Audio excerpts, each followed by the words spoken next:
Dans son ouvrage de 1859, De l'origine des espèces, Darwin avait volontairement évité d'appliquer sa théorie de l'évolution à l'espèce humaine.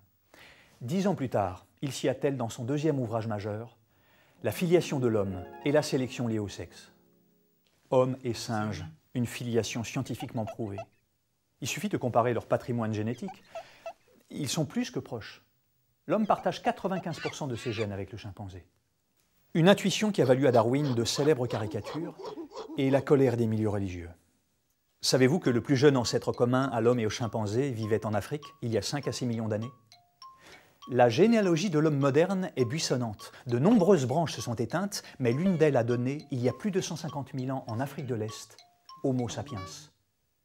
Homo sapiens, l'homme moderne, dont le plus proche parent est le chimpanzé, n'est donc pas issu d'une lignée ininterrompue d'espèces dérivant de nos cousins les grands singes. Cette parenté, cette histoire évolutive commune, éclaire non seulement notre passé, mais aussi notre avenir. Notre proximité avec les singes se traduit par exemple par des transferts de parasites, tels que l'agent de la malaria, ou d'ectoparasites, tels que certains poux. Notre évolution biologique s'est aussi accompagnée d'une évolution culturelle, comme le montre la diversification du langage et l'expansion de l'agriculture. Alors, que faut-il en retenir? La théorie de l'évolution biologique a permis d'établir la filiation homme-singe et l'histoire de l'espèce humaine sans occulter ni opposer ses particularités biologiques et culturelles. Comment cette évolution se poursuit-elle?